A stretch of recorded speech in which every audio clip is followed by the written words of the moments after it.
노아와 그의 가정을 구원하기 위해서 약 120년이라는 시간을 통하여 방주를 짓게 하셨습니다. 그리고 오늘 드디어 그 방주가 다 완공이 되었지요.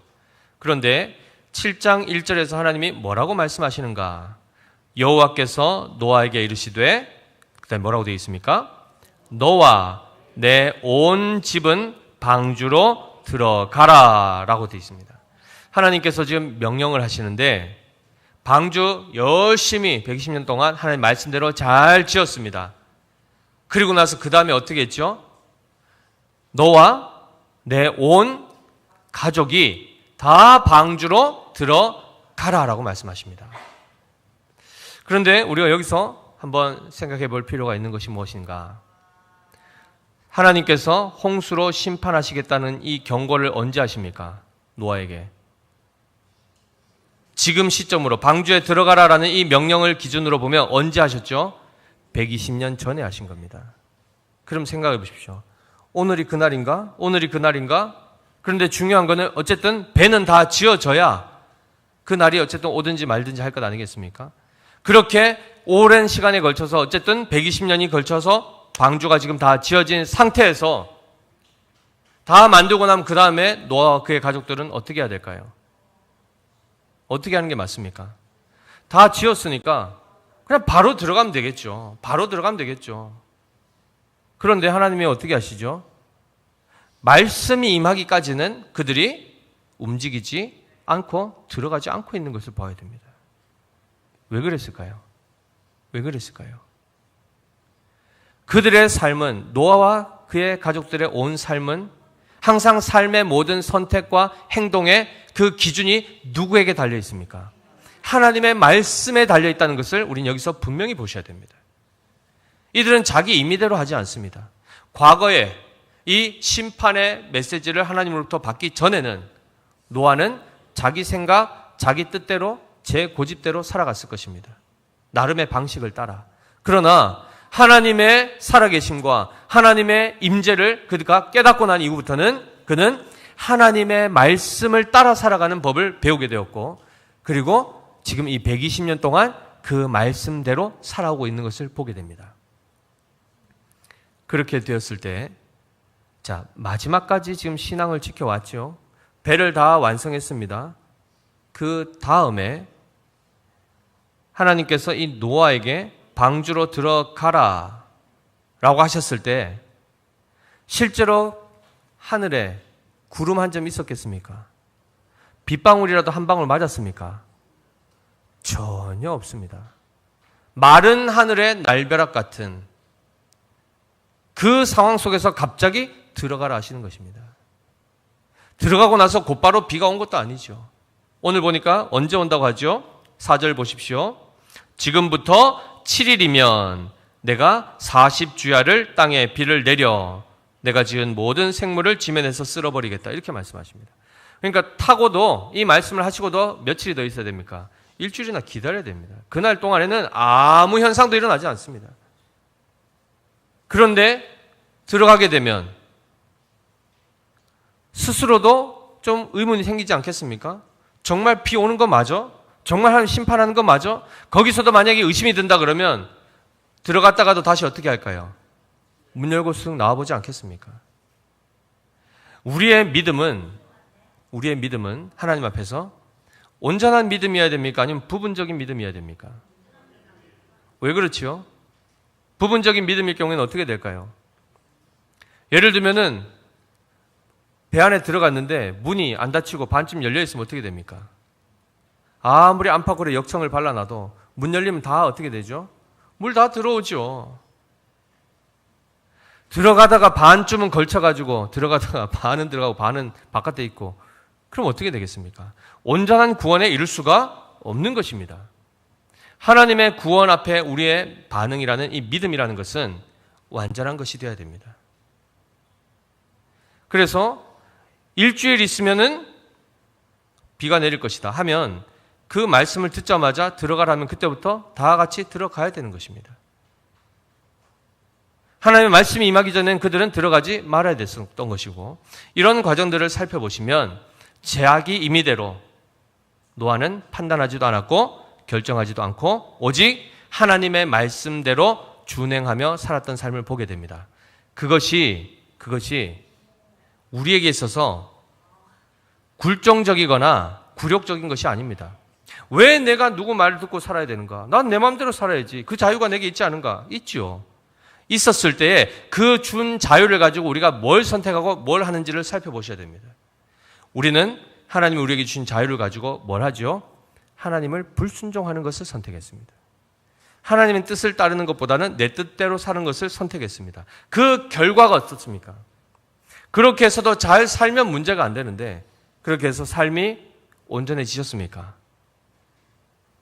사랑하는 성도 여러분, 내가 하나님의 일을 하면 하나님이 내 일을 해주신다. 지금 아멘 하시면 안 되는데, 지금 아멘 하시면 안 됩니다. 우리가 많이 이렇게 아멘 하면서 왔는데 잘 보십시오. 우리는 보통 하나님의 나라, 하나님의 집을 세우는 일에 관심이 있습니까? 없습니까? 우리는 없습니다. 철저하게 없는 자들입니다. 그럼 뭐에 관심이 있습니까? 나를 세우고 내 가정 세우고 내 집 지키는데 거기에 다 온전한 관심을 가지고 있죠. 그래서 하나님의 일에 헌신하는 것조차도 내가 이거 하면 이 집 세워질 수 있으니까. 내가 내 집 세우는 것보다는 내가 하나님 일 해드리고 하나님이 내 집 세우는 게 훨씬 더 잘 세워지니까 그렇게 거래하듯이 한단 말이죠. 그런데 한번 돌아서 생각해 보십시오. 내 집도 내가 제대로 못 세우는데 하나님의 집을 내가 어떻게 세우겠습니까? 마치 하나님의 일은 내 집 세우는 것보다 더 쉬워 보이십니까? 하나님께 내가 헌신하면 하나님이 내 거는 알아서 해주신다. 그 개념이 아니죠. 우리는 우리 가정도 우리 스스로 세울 수 없고 하나님의 나라는 더더군다나 우리는 우리의 힘으로 세울 수가 없는 존재들입니다. 그러면 다시 어떻게 생각해야 될까요? 하나님은 지금 노아의 가정에 대해서 뭐라고 말씀하시죠? 너와 내 온 가족이 방주로 들어가라. 그 말은 하나님이 그들을 온전히 직접 하나님이 구원하시겠다는 것입니다. 하나님이 하나님의 나라를 세울 뿐만 아니라 한 가정 한 가정도 하나님이 직접 건지시고 지키시고 보호하시겠다는 것입니다. 그러면 우리가 그 하나님의 인도하심과 부르심 안에서 부름을 받아 순종하여 하나님의 나라에 관심을 가지게 되고 그리고 그 나라를 세우는 일에 우리가 시간을 들이고 헌신할 수 있게 된 것 자체가 은혜라는 것입니다. 더 나아가서 하나님은 하나님의 나라를 세우시는데 지금 어느 가정을 구원하시죠? 노아의 가정을 구원하십니다. 그러면 하나님의 나라는 따로 있고 노아의 가정은 따로 있는 것입니까? 그렇지 않습니다. 노아의 가정이 곧 하나님의 나라가 되는 겁니다. 노아의 가정 자체가 하나님의 나라, 곧 교회가 되는 것입니다. 하나님의 자녀가 되는 것입니다. 하나님 나라의 친백성이 되는 것입니다. 따라서 우리는 우리의 가정 따로 있고 교회 일이 따로 있고가 아니라 여러 번 말씀드렸지만 우리 가정 자체가 교회가 되어야 됩니다. 교회당 건물이 아니고 우리 자체가 우리 가정 자체의 그 가족 구성원들 모두가 노아와 아내와 아들 3명과 며느리까지 다 하나님의 말씀에 순종하는 자들이 되어야 된다는 것입니다. 그래서 보십시오. 배 지을 동안에 그 방주 누가 탑니까 결국? 노아와 그의 가족이 타는 것입니다. 하나님의 일을 한다 해서 그 남이 타고 나는 그냥 열심히 수고하고 그냥 이 땅에서 내 집 잘 되는 이 개념이 아니라 그 방주를 짓는 일에 내가 헌신하게 되고 일상도 내가 살아가며 가정과 하나님의 나라를 같이 겸하여 섬기는 것, 믿지 않는 사람들이 훨씬 편하게 살죠.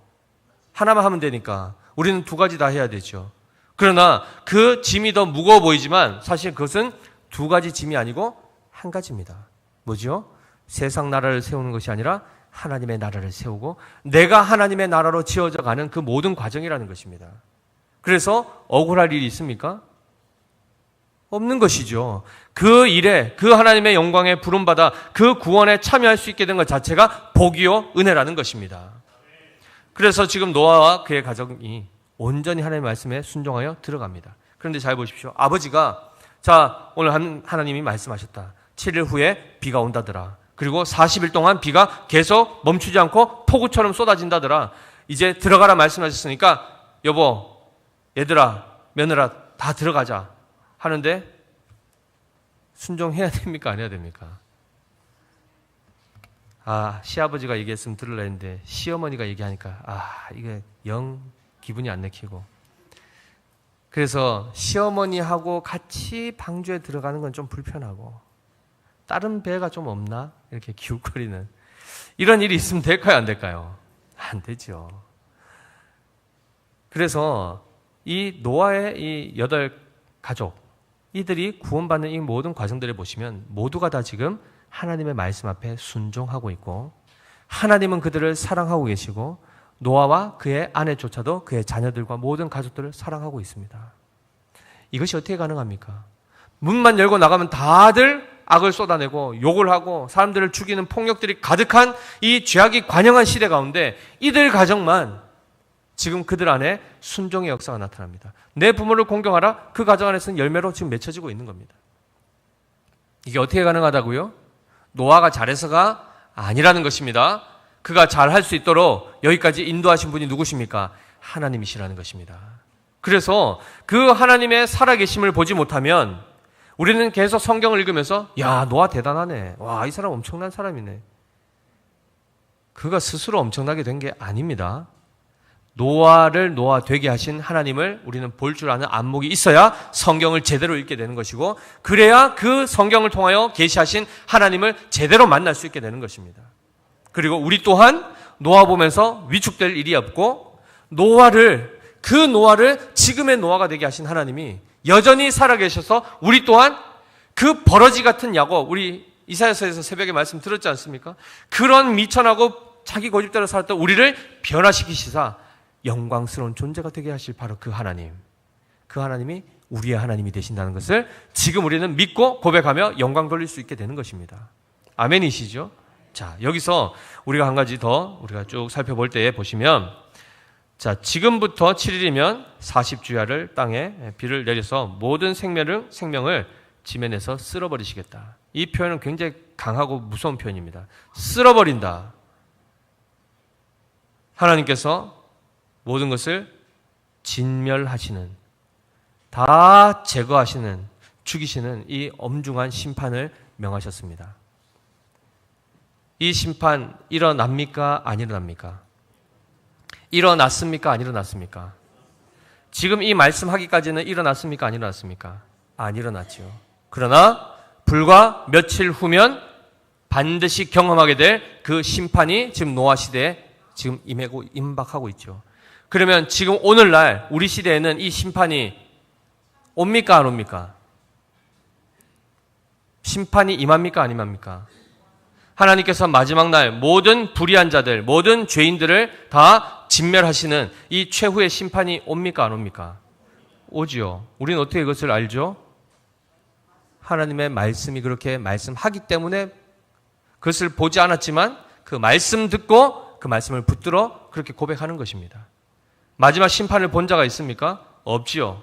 그러나 예표를 통하여서 끊임없이 하나님의 하나님 되심을 나타내 보이셨고 하나님은 약속하시면 반드시 지키신다는 이 약속을 따라 보면 우리 또한 이 심판의 경고를 사실은 날마다 듣고 있는 것입니다. 그러면 보십시오. 심판한다 할 때 아무런 감각이 없고 아무런 반응이 없으면 심판을 피할 수 있습니까? 없습니까? 피할 수가 없죠. 당장 내일 폭우가 온다 그러면 농사 짓는 분들 당장 뭐 준비해야 됩니까? 물길 만들어야 되고, 그죠? 다 덮어야 되고 그런 겁니다. 준비를 할 수밖에 없는 것이죠. 경고의 메시지를 들은 자는, 살아있는 자는 그것에 반응하게 돼 있다는 것입니다. 자, 우리가 그 부분을 한번 살펴볼 텐데요. 요한계시록 20장 11절 15절 말씀 한번 띄워주십시오. 조금 긴 본문이지만 같이 한번 읽어보겠습니다. 시작. 또 내가 크고 흰 보좌와 그 위에 앉으신 이를 보니 땅과 하늘이 그 앞에서 피하여 간데 없더라. 또 내가 보니 죽은 자들이 큰 자나 작은 자나 그 보좌 앞에 서 있는데 책들이 펴 있고 또 다른 책이 펴졌으니 곧 생명책이라. 죽은 자들이 자기 행위를 따라 책들에 기록된 대로 심판을 받으니 바다가 그 가운데서 죽은 자들을 내주고 또 사망과 음부도 그 가운데서 죽은 자들을 내주매 각 사람이 자기의 행위대로 심판을 받고 사망과 음부도 불못에 던져지니 이것은 둘째 사망 곧 불못이라라고 되어 있습니다. 자, 마지막 절 같이 읽을 때에 한번 읽겠습니다. 시작. 누구든지 생명책에 기록되지 못한 자는 불못에 던져지리라라고 되어 있습니다. 마지막 심판은 홍수 심판입니까? 불심판입니까? 불심판이 있을 것을 말씀하셨고 둘째 사망이라는 것을 말씀하시죠. 그럼 당장 무슨 사망이 먼저 있어야 됩니까? 첫째 사망이 있어야 되겠죠. 이 첫째 사망이 뭐죠? 우리의 육신의 죽음입니다. 우리의 영적인 죽음입니다. 그래서 아담이 범죄한 이후에 영육이 죽어버리죠. 그러나 육신은 바로 죽지 않고 아담 같은 경우에는 930년 이후에 죽습니다. 그러나 결국 죽음이라는 것을 첫째 사망을 경험하게 되는데 그것만이 있는 게 아니라고 하죠. 성경은 무엇이 있답니까? 둘째 사망이 있다는 것입니다. 이게 무엇인가? 모든 이 땅에 있었던 인류들이 마지막 최후의 심판, 그 심판주로 오시는 그 재판장 되시는 예수 그리스도의 그 보좌 앞에 다 모이게 될 텐데 그 전에 이미 죽은 자들이 다 어떻게 되죠? 다시 일단 살아난다는 겁니다. 살아나서 예수님 앞에 딱 모이게 되죠. 그 다음에 최종적으로 그들의 행위에 따라서 죄인은 형벌로, 의인은 구원으로 이렇게 심판하실 것을 말씀하셨습니다. 자, 그때에 여기서 최종적인 결정이 나서 사망이라는, 지옥이라는 이 형벌이 주어지면 그것이 영원한 죽음, 둘째 사망으로 들어가는 것입니다. 그러나 거기에서 의롭다 인정함을 받고 의인이라고 칭함받은 자는 거기서부터 영원한 영생, 구원에 이르게 된다는 것을 말씀하죠. 그래서 마태복음 3장 12절에도 정확하게 이렇게 표현하고 있습니다. 띄워주십시오. 시작. 손에 키를 들고 자기의 타작마당을 정하게 하사 알곡은 모아 곳간에 들이고 쭉정이는 꺼지지 않는 불에 태우시리라 라고 되어 있습니다.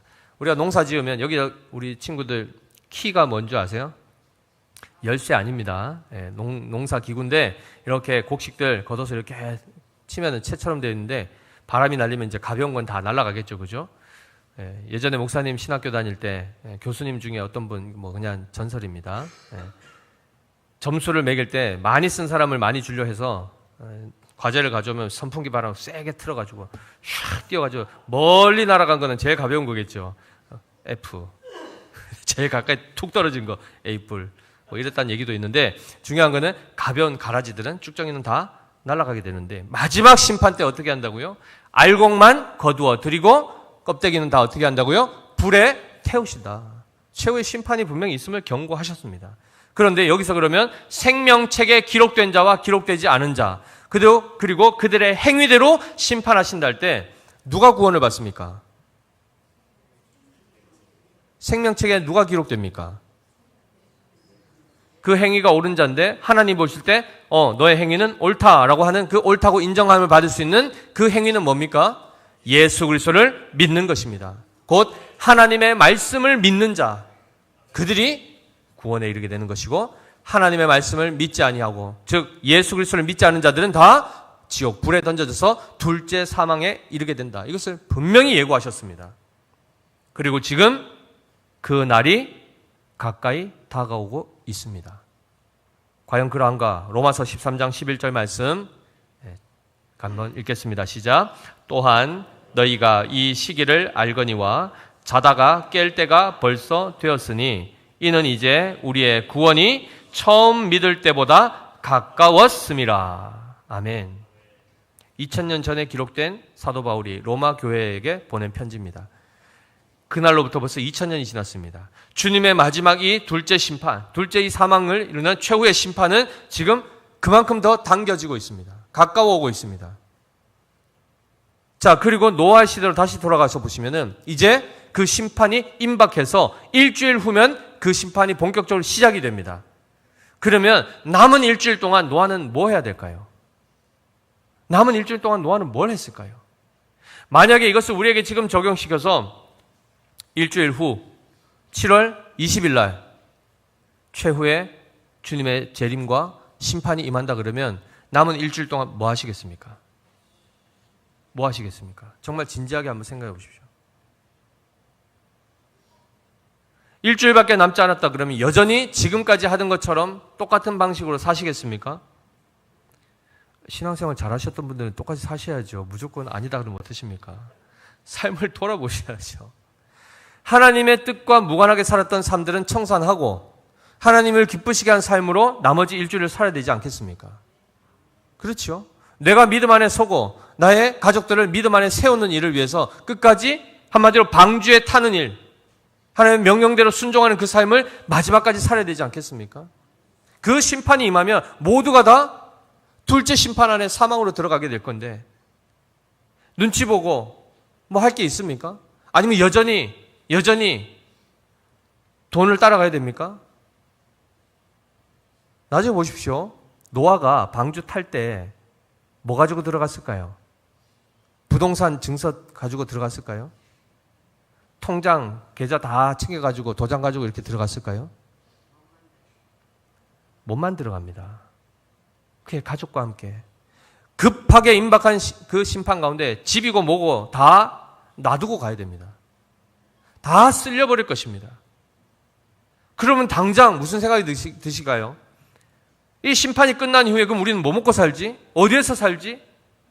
우리 집도 없고 아무것도 없는데 어떻게 하지? 염려가 되십니까? 안 되십니까? 당연히 되겠죠. 조금만 생각이 있다 그러면 벌써 앞날을 생각해 보면 당장 막막하지 않습니까? 지금의 심판은 면하더라도 나중은 어떻게 하지? 그런데 그 염려할 필요 있을까요? 없을까요? 왜 없지요? 왜 없지요? 그것이 구체적으로 성경에 나와 있습니다. 심판 이후에도 하나님이 어떻게 그들을 먹이시는가가 이미 벌써 심판이 끝나기 전에 시작될 때 벌써 이미 말씀해 주시는데 그 내용이 바로 2절, 3절 말씀입니다. 자, 7장 2절, 3절 말씀 한번 읽어보겠습니다. 시작. 너는 모든 정결한 짐승은 암수 7씩, 부정한 것은 암수 2씩을 내게로 데려오며 공중의 새도 암수 7씩을 데려와 그 씨를 온 지면에 유전하게 하라. 자, 우리가 지난 시간 6장 말씀과 비교했을 때 뭐가 좀 차이가 나지 않습니까? 짐승들을 다 배에 태우는 일에 있어서 원래 처음에 몇 마리씩 오라 그랬죠? 한 쌍씩. 한 쌍이면 몇 마리입니까? 2마리죠. 암수 한 쌍씩만 딱 오게 각 종류마다 오래 했는데 오늘 보니까 갑자기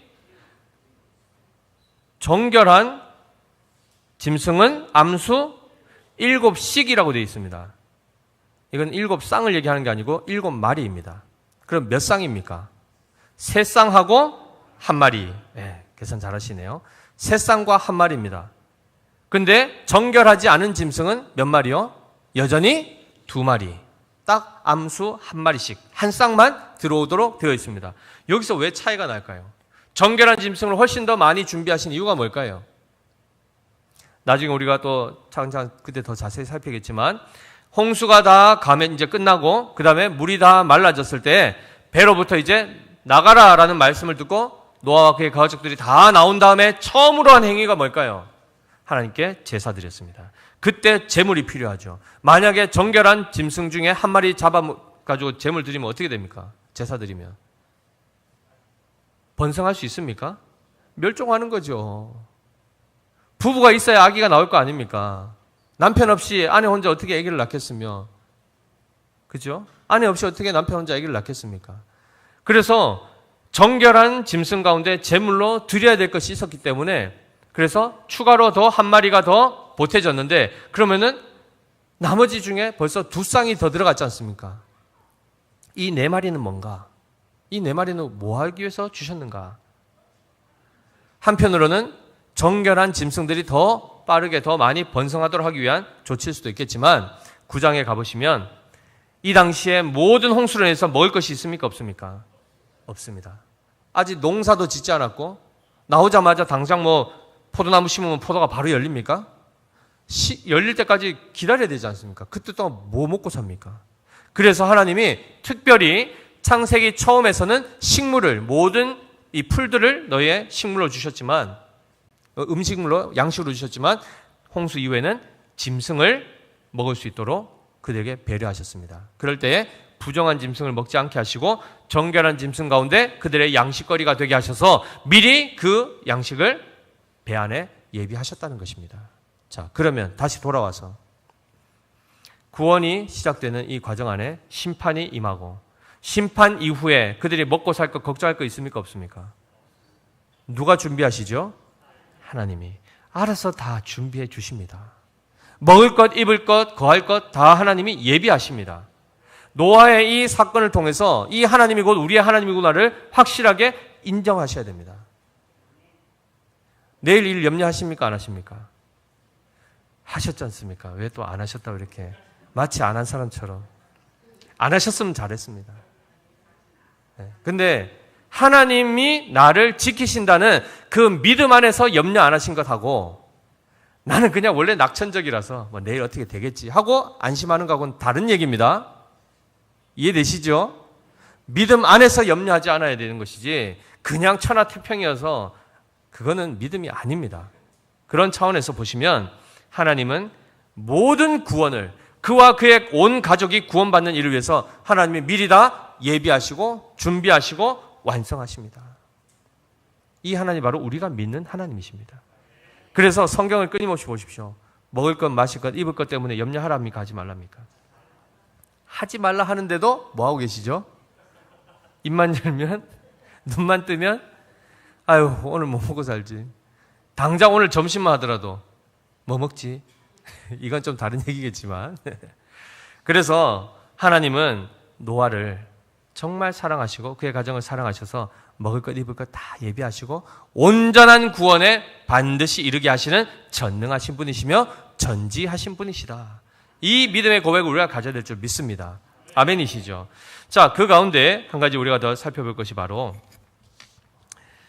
모든 짐승들이 지금 이 방주로 나오고 있습니다. 그리고 노아와 그의 가족들도 방주에 들어가라 했을 때 그들이 다 순종하고 들어가죠. 그런데 이 많은 동물들을 하나님이 노아에게로 인도해서 결국은 그 방주에 다 태우십니다. 여기에 한 마리가 못하는 경우가 있을까요? 한 마리가 자고 있다가 못 들어가지고 저 그냥 밀림 속에 있다가 못 나왔을 경우가 있을까요? 없을까요? 왜 없다 생각하십니까? 있을 수도 있지 않습니까? 하나님이 부르시면 모든 피조물은 순복합니다. 그리고 실제로 마지막 개미 한 마리까지 배 탈 때까지는 문이 닫힙니까? 안 닫힙니까? 안 닫히더라는 것입니다. 그러면 하나님께서 택하신 자들은 구원에서 벗어날 수 있습니까? 없습니까? 없다는 것입니다. 우리의 어떤 상황, 형편과 우리의 선택과 결정과 관계없이 하나님은 결국 모두를 그 구원의 방주에 태우신다는 것입니다. 그래서 요한복음 우리 6장 39절 40절 말씀 한번 띄워주십시오. 우리 같이 한번 읽어보겠습니다. 시작. 나를 보내신 이의 뜻은 내게 주신 자 중에 내가 하나도 잃어버리지. 요한복음 6장 39절. 앞쪽에 다시 읽겠습니다. 시작. 나를 보내신 이의 뜻을 행하려 함이니라. 나를 보내신 이의 뜻은 내게 주신 자 중에 내가 하나도 잃어버리지 아니하고 마지막 날에 다시 살리는 이것이니라. 내 아버지의 뜻은 아들을 보고 믿는 자마다 영생을 얻는 이것이니 마지막 날에 내가 이를 다시 살리리라 하시니라. 아멘이죠. 둘째 사망에서 벗어나서 둘째 부활, 영원한 생명을 얻게 되는 이 길을 하나님이 허락하실 때에 39절에 뭐라고 했죠? 내게 주신 자 중에 내가 하나도 잃어버리지 않는다. 마지막 날 내가 반드시 다시 살려낼 것이다. 누가 하신 말씀입니까? 예수 그리스도께서 하신 말씀입니다. 예수 그리스도께서 친히 하신 말씀입니다. 나를 보내시니 하나님 아버지의 뜻은 내게 주신 자 중에 그리스도께 속한 자 중에 한 사람도 잃어버리지 아니하고 다 부활의 영광에 참여하게 할 것이다. 이 약속을 하셨다는 거죠. 거기에 지금 누가 부름받은 것입니까? 우리 믿음의 교회 모든 성도들이 부름받았다는 것입니다. 그리하여 우리는 예수 그리스도를 알게 되었고 믿게 되었고 최후의 심판이 있음을 알 뿐만 아니라 심판으로 세상이 끝나는 것이 아니고 우리에게는 그 이후에 구원이 열려 있다는 것을 우리는 바라보면서 소망 중에 살아갈 수 있는 자가 되었다는 것이죠. 그래서 우리의 이름은 어디에 기록되어 있을까요? 하나님의 생명책에 기록되어 있습니다. 아멘이시죠? 그래서 이러한 차원에서 한 사람도 잃어버리지 않고 온전한 구원에 이룰 수 있는 것, 누구의 의지로 가능한 겁니까? 예수 그리스도의 의지요, 하나님의 뜻으로 이루어진다는 사실을 우리는 항상 놓치지 마셔야 됩니다. 그러한 차원에서 우리의 불순종은 어떻게 될까요? 예수님 잘 믿다가 한 번씩 훅 올라와가지고 에휴 이럴 때 있지 않습니까? 이거 어떻게 보셔야 될까요? 그리고 한번 말씀드렸죠? 퐁당 돌을 던지는 게 아니고 예배 자리에 퐁당 하시는 경우, 이게 아까 방주의 이야기로 보면 어떻죠? 탔다가 내렸다가 하는 거 아니겠습니까? 어디 그래도 항구에 이렇게 다다르면 뭐 내려서 뭐 구경도 하고, 비행기가 경유한다고 중간에 어느 지역에 내리면 뭐 잠깐 내릴 수도 있겠지만, 가는 중에 내리면 어떻게 됩니까? 죽는 것입니다.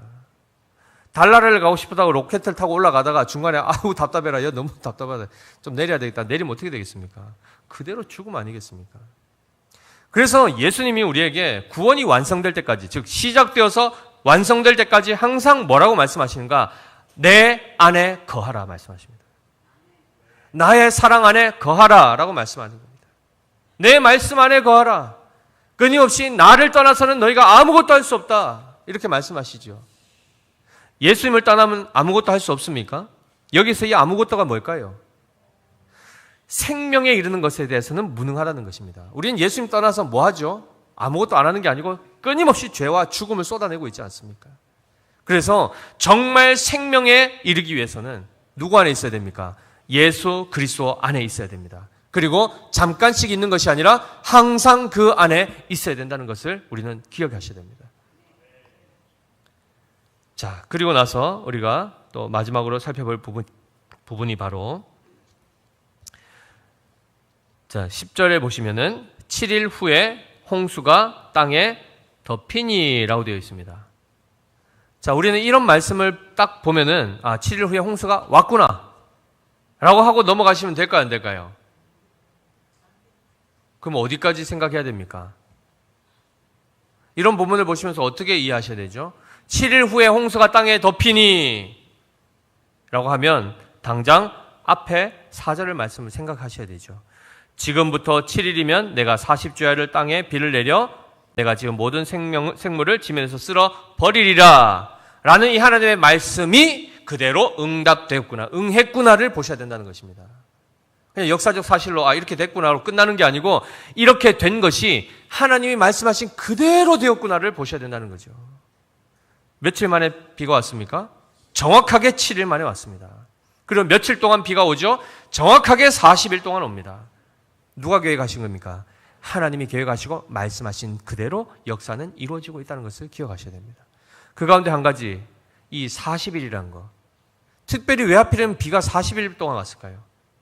그리고 왜 하필이면 일주일 동안, 일주일 후에 말씀하시고 일주일 후에 비가 시작되었을까요? 비가 시작된다는 것은 곧 심판이 시작되는 것이죠. 그러면 하나님이 벌써 이미 120년 전에 심판을 경고했음에도 아무도 듣지 않았습니다. 그러나 정말 일주일 후에, 하나님 입장에서 보십시오. 일주일 후면 정말 하나님이 진노를 쏟아내셔야 됩니다. 그럼 마지막 일주일을 남겨놓고 미리 일주일 후에 비가 올 것이다, 심판이 시작될 것이다, 왜 말씀하셨을까요? 그냥 아무 말씀 안 하시다가 그때 그냥 심판하시면 되지 않습니까? 왜 마지막 일주일 동안이라도 이렇게 남겨놓으셨을까요? 여전히 마지막까지 구원의 그 문을 열어놓으시는 것을 보셔야 됩니다. 하나님의 그 애끓는 심정이 느껴지셔야 됩니다. 하나님은 심판하는 것을 목적으로, 다 쓸어버리는 것이 하나님의 주된 목적이 아니라 마지막까지 한 사람이라도 살릴 것을 하나님은 목적하고 계시다는 것을 기억하셔야 됩니다. 그럼에도 불구하고 마지막 일주일 동안에도 사람들은 들은 신금도 안 하죠. 귓등으로 듣죠. 결국 그들은 멸망에 들어가게 되었습니다. 사랑하는 성도 여러분, 특별히 여기서 40일이라는 것, 일주일이라는 것, 이 7은 완전수죠. 완전수. 6월절을 지나 무교절을 며칠 지나게 하죠? 7일 동안. 그 7일이라는 이 모든 것, 창조가 며칠 동안 일어나죠? 7일. 이 모든 것은 곧 7이라는 숫자, 한번 그때 또 지난 설교 때도 말씀드렸지만 3과 4를 더한 수라고 했습니다. 3은 뭘 상징하죠? 삼위일체 하나님을. 4는요? 동서남북 사방, 즉 모든 세상, 하나님의 피조 세계를 얘기합니다. 그러면 이 하나님과 모든 피조 세계가 함께 합쳐져 있을 때가 완전한 상태라는 것을 말씀하시는데, 원래는 피조 세계 없이도 하나님은 완전하신 분이십니다. 그러나 우리를 그 완전 가운데 참여하게 하심으로 그 영광과 완전함을 우리 또한 누리게 하시기 위해서 바로 이 7이라는 숫자를 성경을 통해서 알려주시는 거죠. 그래서 이 기간은 결국 구원의 문이 열려있는 기간으로 보셔야 됩니다. 그리고 40일은 뭘까요? 40하면 떠오르는 것, 성경에서 뭐가 있습니까? 광야 40년, 또요 여리고 정탐하기 위해서 정탐꾼 보낸 것 40년, 그리고요 모세가 시내산에 올라가서 율법 받는 동안에 40일, 그리고요 더 중요한 거, 신약에 예수님께서 공생애 시작하시기 전에 40일 동안 금식하시고 마귀에게 시험 받으신 일. 자, 이렇게 보시면 이 40이라는 숫자가 보통 뭘 의미하는 것 같습니까? 예수님을 생각하니까 금식, 40일 금식 할만하십니까? 요즘에 이제 다이어트 한다고 그죠? 간헐적 금식을 막 하시는데, 금식은 살 빼라고 하는 게 아니고 기도하라고 하는 겁니다. 자, 40일은 고난을 상징합니다. 또 한편으로는 고난 이후에 대전환기가 일어날 것을 말씀합니다. 하나님이 새 일을 행하실 것을 말씀합니다. 이 40일의 홍수가 끝나고 난 이후에 정말 최종적인 구원이 열리지 않습니까? 모세가 율법 받는 동안에는 밑에 이스라엘 백성들 하나님 없이, 하나님 말씀 없이 두려움 가운데 있었지만 그 말씀이 선포되고 나서 그들은 오히려 새 생명을 얻게 되는 것입니다. 이런 모든 과정을 보시면 하나님께서 지금은 때로는 고난의 시간들이 지나가지만 이 40일이 지나고 난 이후에는 뭐가 열립니까? 구원이 열린다는 것입니다. 우리 하나님의 최종의 자리는 어디입니까? 구원입니다. 창조와 구원, 그 가운데 뭐가 있죠? 인간의 타락과 심판이 있다는 것입니다. 그래서 성도들에게는 우리의 마지막 자리가 어디입니까? 심판입니까? 구원입니까? 구원입니다. 그 과정 가운데 광야 40년 같은 이 인생을 우리는 우여곡절을 지나가면서 지나가게 되어 있습니다. 그럼에도 불구하고 우리의 마지막 자리는 어디라고요? 멸망이 아니고 영생, 구원이라는 것입니다. 그래서 동일한 인생을 지나가지만 믿지 않은 자들에게는 그 인생이 결국 수고와 슬픔뿐이요 마지막에는 지옥으로 들어가지만, 우리는 동일하게 수고와 슬픔, 노아와 같이 수고했겠습니까? 배 짓는다고, 가정 챙기느라고, 믿음 지킨다고 얼마나 수고했습니까? 그러나 그의 수고는 결국 어디를 이르게 합니까? 구원에 이르게 한다는 것입니다. 그러나 우리가 마지막으로 확인해야 될 게 뭡니까? 그가 그렇게 된 것이 다 하나님의 은혜로 된 것이요, 그의 구원의 완성은 하나님의 말씀을 말씀하신 하나님께서 그 말씀을 신실하게 지켜내심으로 이루어졌다는 것입니다. 그리고 우리는 그러면 뭘 따라 살아가야 됩니까? 말씀 따라 살아가야 됩니다. 말씀은 보이는 것입니까? 보이지 않죠. 노아가 빗방울 보고 들어갔습니까? 그렇지 않습니다. 철저하게 하나님 말씀 듣고 들어갑니다. 철저하게 하나님 말씀 듣고. 그래서 보이지 아니하는 말씀을 듣고 믿고 확신하고 두려움 없이 염려 없이 살아갈 수 있는 이것이 은혜입니다. 그러나 하나님은 우리에게 무엇도 주시죠? 보이는 말씀도 주십니다. 그게 무엇이었습니까? 성찬이었습니다. 그리고 믿음이 연약한 자들에게 때로는 보여주시기도 하십니다. 그 은혜를 누가 누렸습니까? 의심 많은 도마가 누렸지 않습니까? 나는 안 보면 못 믿겠다. 나는 봐야 믿겠다. 그러니까 어떻게 하셨죠? 안 보고 믿는 게 복되다. 그러니까 너도 보지 말고 믿어라. 이게 아니라 믿음이 연약한 자들에게는 보여주시기도 하십니다. 그러나 보고 믿는 자보다 누가 더 낫다고 하죠? 보지 않고 믿는 자. 즉 보이지 않는 말씀을 믿고 살아갈 수 있는 것, 그것이 더 복되다라고 얘기하는 것은 곧 우리가 어디로 가야 된다는 겁니까? 보고 믿는 자리에서 보지 않고 믿는 자리로 나아가야 된다는 것을 말씀하고 있는 것입니다. 그러한 차원에서 우리 믿음의 교회 성도들은 신앙이 살아가야 될 것이며, 보이지 아니하는 하나님, 그의 말씀을 온전히 믿고 의지하여 먹을 것, 입을 것, 살아갈 것 염려하지 마십시오. 누가 책임지십니까? 하나님이 철저하게 정확하게 우리의 필요를 다하시고 책임지시며 공급하시며 인도하시며 마지막 영광의 하나님의 나라에 반드시 이르게 하실 것입니다. 이 믿음을 가지고 한 주간도, 그리고 매일매일 매순간 하나님 한 분만을 바라보며 그 말씀 붙들고 믿음으로 살아가시는 우리 모두 되시기를 예수님 이름으로